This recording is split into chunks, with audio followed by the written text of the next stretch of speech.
Welcome back to Women's Wealth, The Middle Way, the show that answers your questions about work, money, and family. My name is Susan McGlory Michael, and I am the CEO and founder of Glen Eagle, a wealth management firm in New Jersey. Our guest today is Rebecca SHAMBAUGH. Rebecca is an internationally recognized women leadership expert, an author, keynote speaker, and president of SHAMBAUGH Leadership. Rebecca is the author of the book, It's Not a Glass Ceiling, It's a Sticky Floor, and Make Room for Her. Her work is focused on creating inclusive work environments that drive greater talent utilization, innovation, and gender balance. Rebecca's firm is a WBENC-Certified women business enterprise. Wow, Rebecca, I'm exhausted reading your bio. Welcome.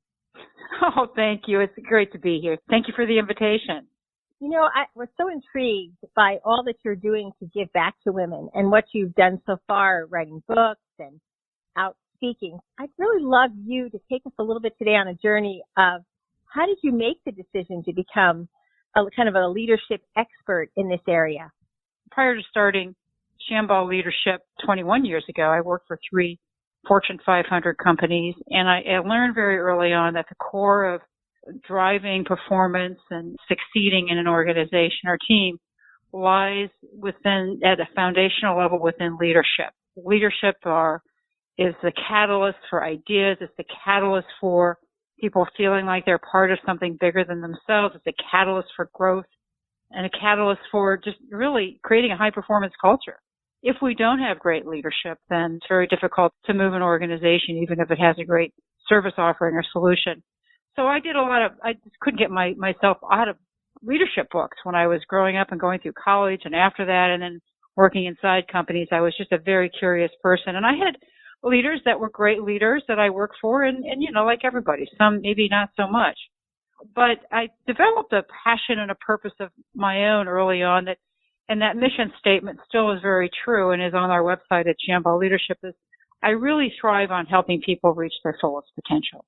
And so I decided when I was trying to think about what I wanted to do when I grew up, I really wanted to stay on that mission and really focus on helping leaders to reach their full potential. And if they do, then they will help the organization to reach their full potential.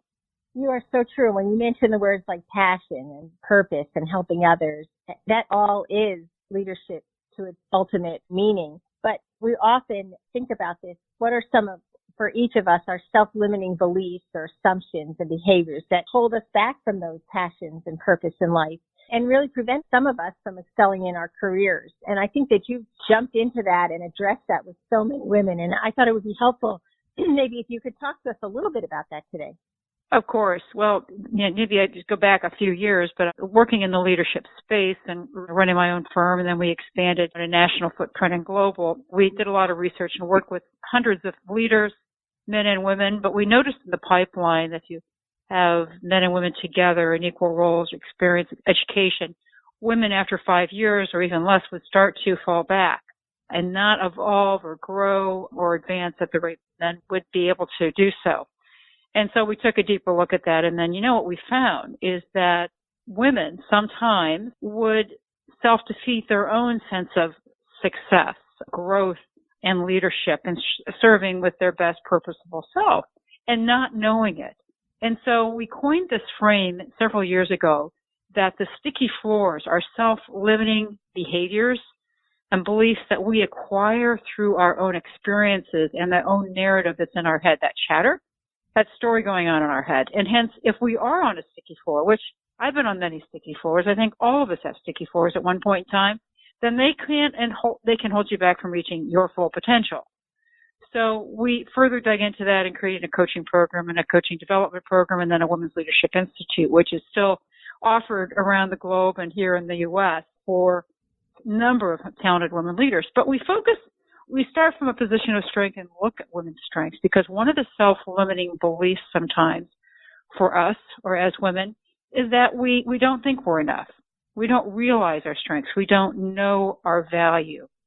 So I think it's important early on in going through our career, even as we advance to leadership, executive leadership on boards, is to know our value. We're very good at a lot of different things, but what are those top 2 or 3 things that we're really good at, but we love doing, that we have a passion around and a sense of purpose? Because when we align those strengths with what we do thrive.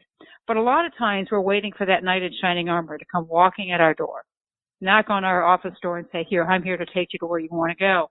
Or actually, we are the architect of our path, of our future career and our lifeline.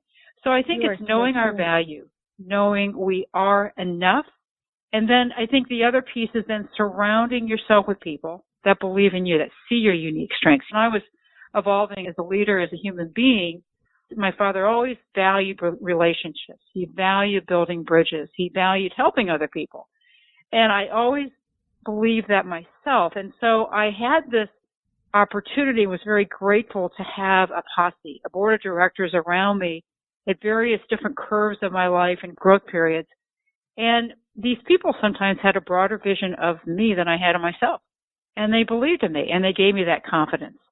They helped me to see where my blind spots were and helped me to reach my best self. It's hard to do it on your own, but I think to know your significance, to know thy strengths, is to be around people that can help you to see that and believe that and can help you to advance those strengths. I can't agree with you more. When you're talking, I'm smiling here because I think I love your visual of the sticky floor, because I think it so sums up that we often don't realize the power of asking for help and building and surrounding ourselves with those relationships as women. So I have to tell you, the visual of the sticky floor sums that up so beautifully. It is true. And we get better, but I think we do sometimes just fall right back into that. I'm going to work really hard and someone will notice, versus being proactive and seeking the recognition that we deserve. So that's right. I agree with you. That's right. I so agree with you. And I think it guides us into exactly what so many women across this country are experiencing right now. When you talked about asking for help, where are our goals, having confidence, where you are right in the thick of this, and what a gift we have to have you here to talk a little bit to the women that are experiencing this, of how you see women adjusting to being at home during this pandemic type of environment, and maybe even going forward as things change, where people may not go back right away full time, but some of them have children or they have other responsibilities. Where are you seeing this as? I think you probably are such a great asset right now in what you're doing to help women as they journey through this transition. Well, we are seeing a lot of that, and unfortunately, some of it is turning us in the wrong direction. A number of women are exiting organizations, and at a fundamental level, it's very difficult for them to now manage households, children, family, elderly, parents, and do the work too, when they used to be able to go to work and have a proper day, right? So it's hitting all of us that way in many respects. But I think it's really important here on a number of fronts is to be able to set boundaries. And I think this is for men and women in general. I remember when the COVID pandemic started, we were on our computer screens from 7 till 7 at night, not setting boundaries, not giving ourselves a cognitive break. So listen, I'm speaking at a very fundamental level. It's important to take those cognitive breaks, get off away from the screen, take a walk, go off and do something that you enjoy to do to get your mind fresh. Because if not, we don't think straight. We lose that sense of prioritization. And so I actually call this context setting. And so look at your top 3 goals in a day and what are the most important ones. Say it's something around being very strategic in terms of who you're going to really speak with today, or a project for a customer that's really a top goal and objective for you and your team. Think strategic. What are you going to tackle first in the day? And then maybe there's more around context setting, information, sharing information with your team, seeking out information around some brainstorming areas that you really need to focus on for some research that you're doing. Could be having conversations with people, but do context setting and not just get caught up in a mirage of things that you have to do and just knock them off the list, but prioritize and be strategic about that. I think the other thing is really, really important here. As I look at some of these exits of women in the organizations, I think some of these are regrettable losses. And I think given that a lot of folks are at home, not everybody, some of our clients have worked virtually for years, but we lose that connection with our team. We lose that connection with our manager. And that walking to the conference meeting or back from the drinking fountain or after lunch or a cup of coffee, we lose those informal conversations or one-on-one dialogues that we talk about one-on-one, what I'm challenged with, what excites me, what's working well, what's not working well, because it's that more intimate, trusting setting. And now we're at home, we're remote, we're isolated. And so it makes it difficult sometimes for our managers, our company to know what our world looks like, getting up in the morning all the way through the end of the day and the struggles that we have. So I think it's important that we as women and all of us who are struggling at home is to really be able to speak up and ask for those things that we want and we need right now to really help us to properly, in a well-being perspective, engage in both work and life. And I always believe that people aren't mind readers. There's not an app out there, right? They can turn it on just yet and people know how we're thinking, what we're experiencing. And I think that some of the exiting of these, if women could come back to their manager, their organization, and have made proper, thoughtful proposals on, listen, I have to give up this global team. I have someone who can pass it on because it's a 24/7, and I'm overly stretched now with family and other things in the household. Instead of leaving, give them the opportunity, the company, to be creative, right? And really come back to more of a collaborative problem solving or opportunity conversation of how we can tackle this together, right? But I just came off of a CEO call with 3 Fortune 500 companies this morning, and I will say that a message for organizations is flexibility is key. It is so, so key as we come out of this transformational time. Flexibility in the workplace, creating safety in the workplace where people can feel like they can come with their true selves, and balance performance with empathy for those people, because at a cognitive level, we can only absorb and take on so much, and then everything starts to go downhill, so to speak, and we become tapped out. So I know this is more personally for individuals, but successful, future-focused organizations are really carving out that space to figure out how we can create those more flexible, inclusive work environments. Yeah, and I actually agree with you, Rebecca, for women, that we also can be cutting edge in exploring and sharing how institutions and ourselves, even entrepreneurs, can be more flexible. And I smiled when you talked about the app, because I thought, not an app yet, but probably in 2 weeks we'll have an app for everything. But I do think that flexibility is the key word. And I do think that women naturally are very creative thinkers, and we've had to, for so many years, figure out how we're going to manage through different experiences. And so I think that's a gift that women are bringing to the workforce. I always end every podcast by asking each of our guests if they would share just one piece of advice, because we're talking about women that are in the workforce, but we're also talking about young women who are graduating from MBA schools, or they're coming out of college and they're entering the workforce in their careers, or women that are coming back into their careers for having, as we talked full circle today, took a break for a year to be home with a child or helping a parent, whatever that need was. What advice would you give them coming back into their career and how they would approach that best? Well, I have probably 3 things, but I think I can only speak for myself. Is focus on the things that you care about. So you arrive every day at your work and as a human being purposeful. And what you care about is aligning your projects, things around you, with a sense of purpose, right? I have folks that are very purposeful and care about creating a healthier environment so people can live a prosperous life, right? A healthy life.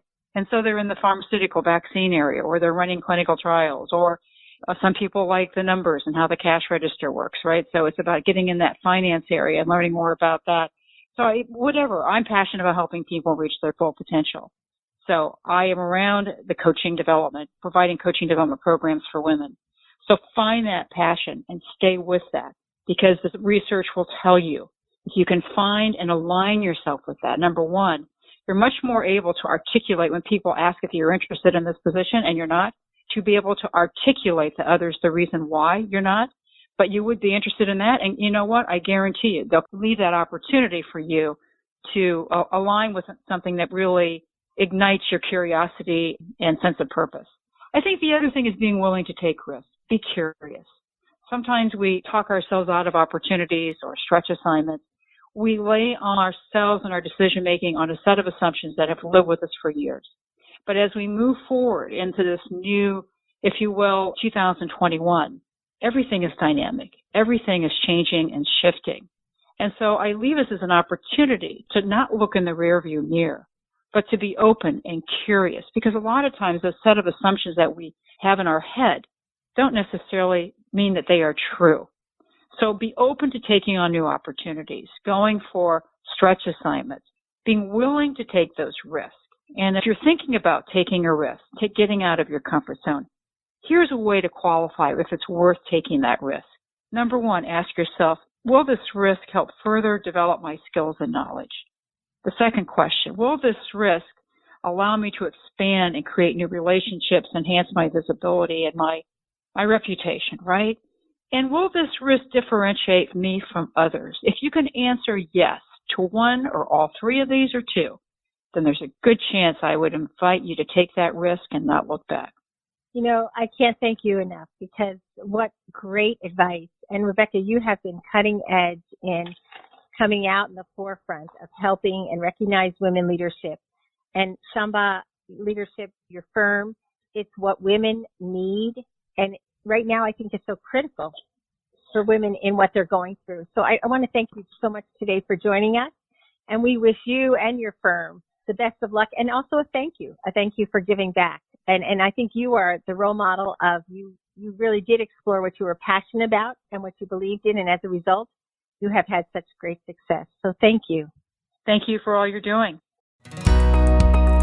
Thanks for tuning into today's episode of Women's Wealth, The Middle Way.